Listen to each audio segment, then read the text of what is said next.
Ruth R. Weiss, I think it is Wisse, terrific, wise woman, clarifies something for me at last. I read her take on Tevye in Fiddler on the Roof, forgiving his daughter for marrying a Christian. It is very clarifying. Her case, when cast against the exclusivities that other religions or nationalisms claim, is not really a case against. That my group should not marry outside itself, that the offspring will be halflings, that the core strength of my group is weakened by this dissent, this love of the other, is just clarifying and very familiar.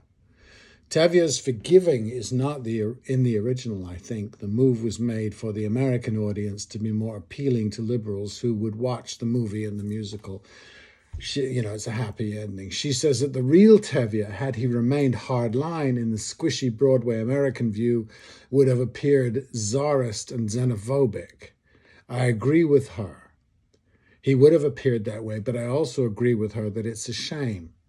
He would be as alluring and as charismatic had he stuck to his guns. This is a strong theory of how humanity operates, I am told. Is it the best we can do? I have no idea.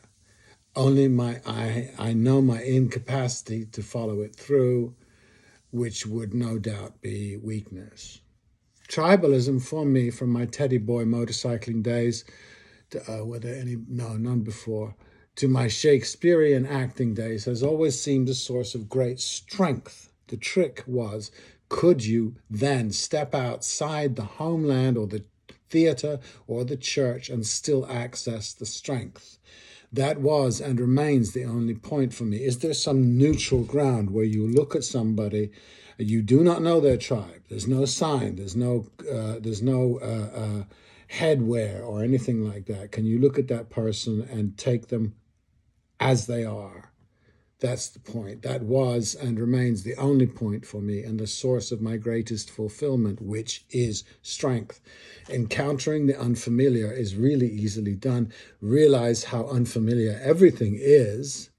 Stop objectifying everything around you and risk familiarizing yourself with it. One side effect is the realization that nobody is your enemy.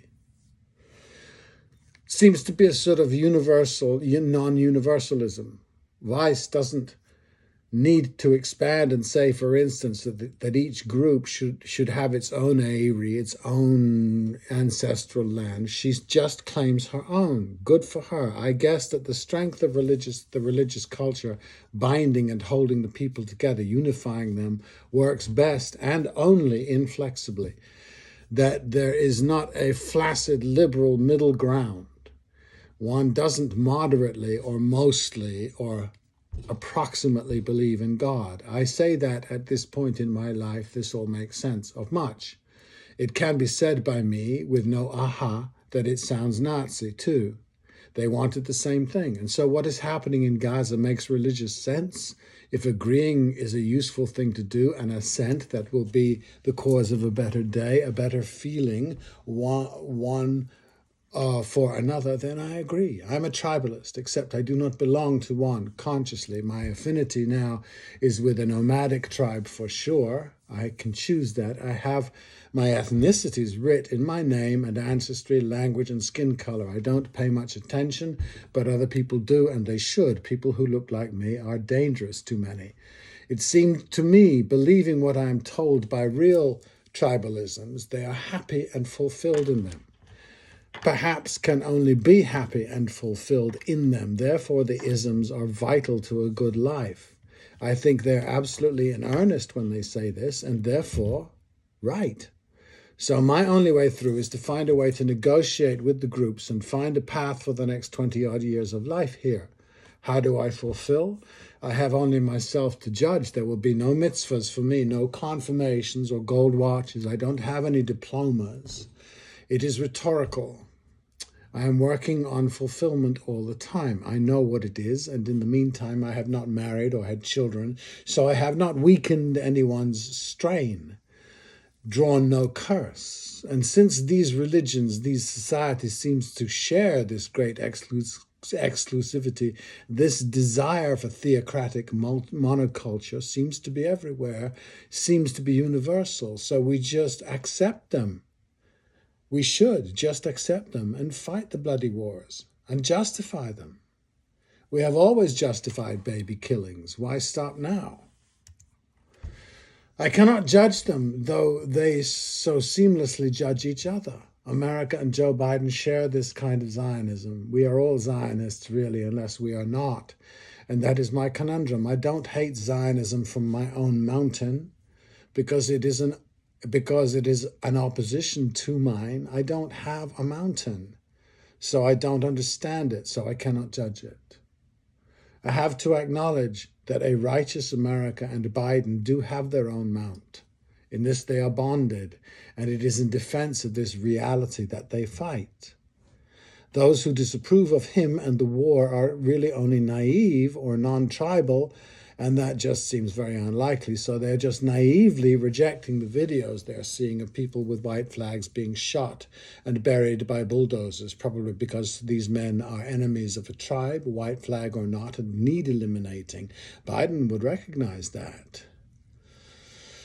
The enemy of tribes is always an enemy tribe, not a single person, because they have no concept of singularity, but it is the single person who is the real thorn in the side, the live round in the chamber of Russian roulette.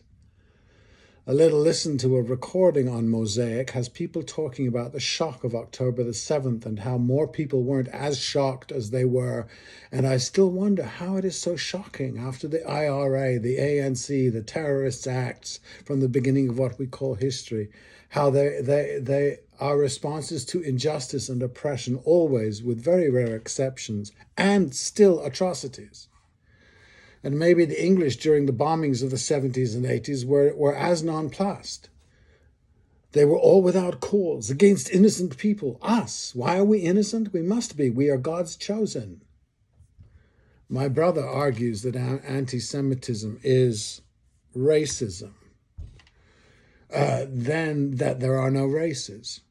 As a white man, I must tell you that racism is sourced to people desperately definite about their race.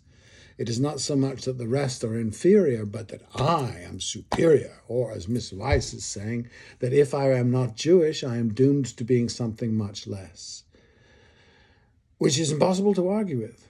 It is very inspiring to many, and each lot say and feel this about their own faith. It is clear. For me, after the clarification, it is now merely uninteresting.